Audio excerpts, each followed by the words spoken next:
meus amigos, que o nosso Pai Celestial esteja presente com cada um de vocês. Eu quero convidar você nesse momento para nós meditarmos um pouco no que está escrito no livro de Gênesis, no capítulo 3, nós iremos ler o versículo 22 ao 24. São versículos que de uma certa forma vão gerar uma polêmica.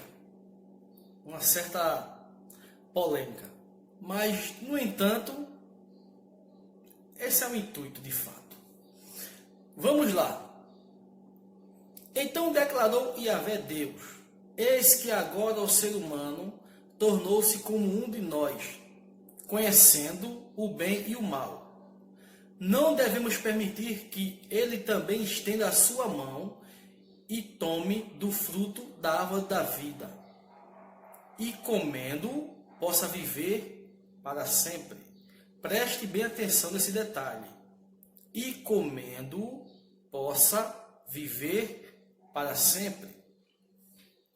Por isso o Senhor expulsou o ser humano do jardim do Éden e fez que ele lavrasse a terra da qual havia sido formado.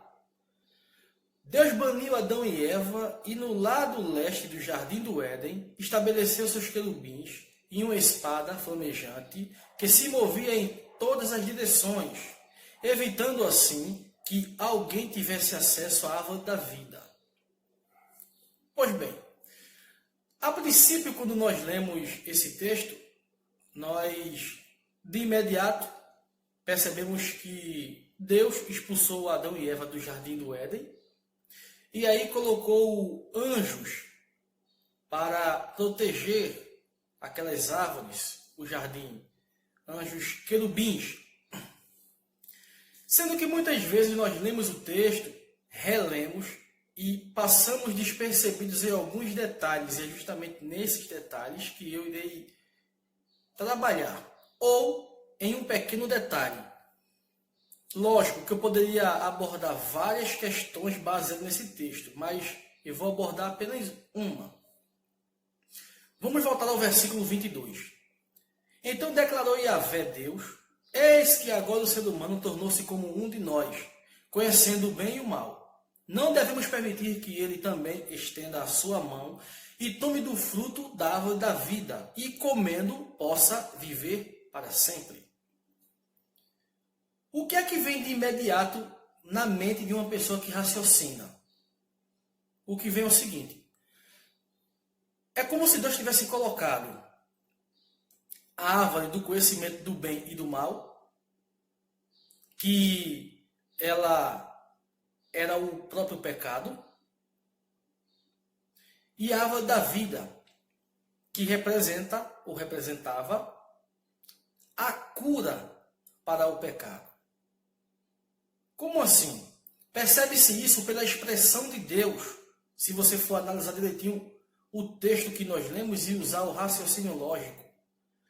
Não devemos permitir que ele também estenda a sua mão e tome do fruto da árvore da vida, e, comendo, possa viver para sempre.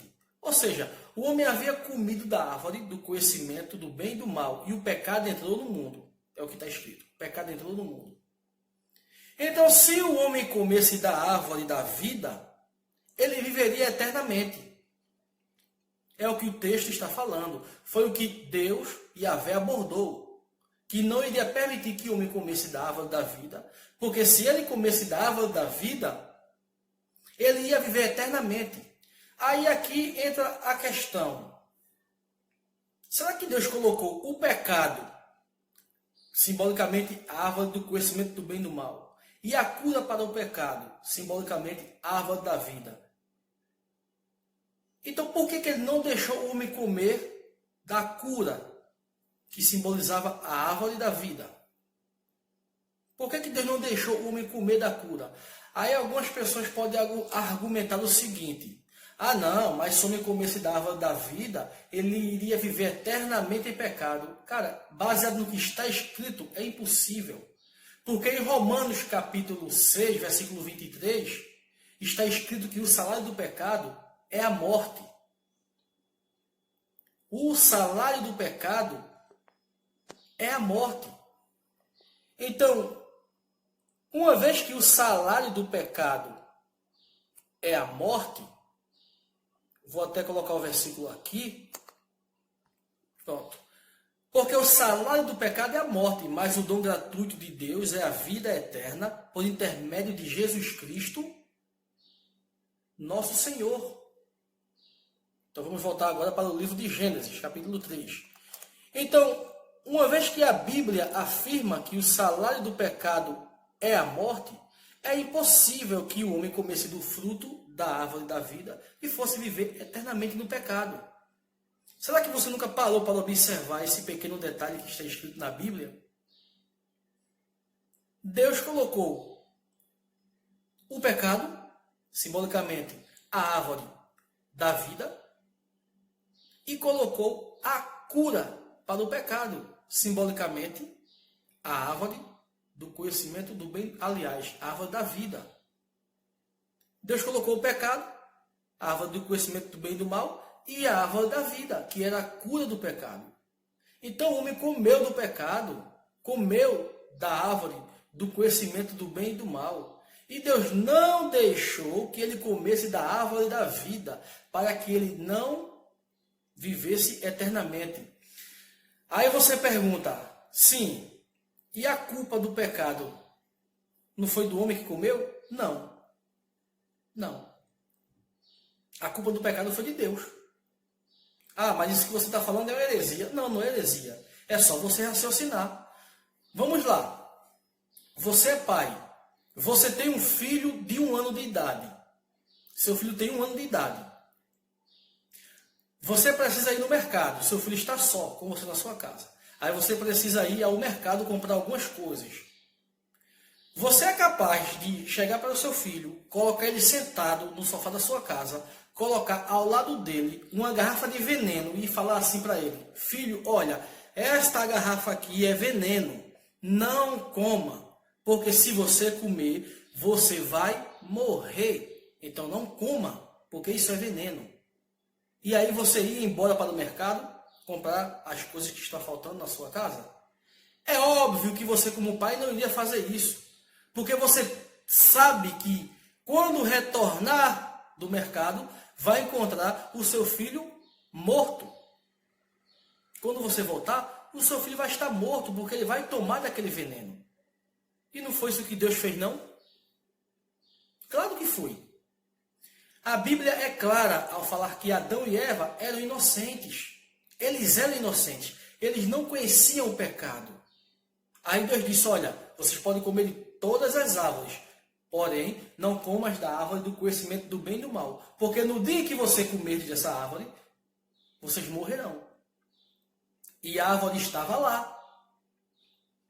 E Adão foi com Eva e comeu da árvore. Da mesma forma que você, como pai, teria a certeza que ao voltar do mercado, o seu filho estaria morto com aquele veneno, Deus sabia que Adão e Eva iriam comer e colocou a árvore da mesma forma, do mesmo jeito, mesmo sabendo, colocou aquela árvore do conhecimento do bem e do mal. Ou seja, de quem foi a culpa do pecado? De Deus. O pecado, sim, foi proposital. E eu não tenho nenhum problema em afirmar isso, que a culpa do pecado foi de Deus. Eu digo isso com a minha consciência limpa. Agora, se você perguntar o porquê que Deus fez isso, eu não sei. Porque eu não sou Deus, eu não sei. Agora, ele sabe que ele é Deus, sabe de tudo. Ele é onisciente, onipresente e onipotente. Ele sabe de tudo. Mas eu não sei.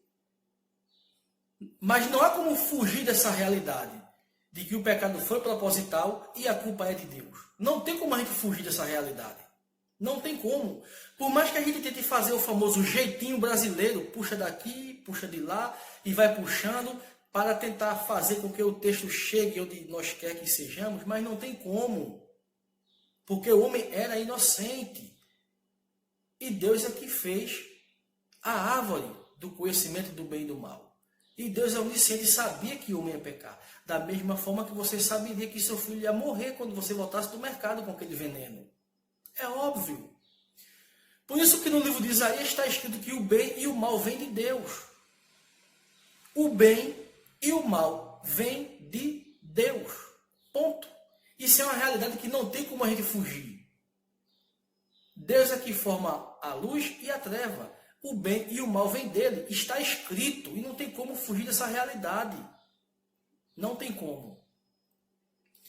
Então, quando você para e raciocina, você chega a essa conclusão de que Deus criou o pecado e a cura do pecado. Ele criou o pecado e a cura do pecado. O homem comeu do pecado.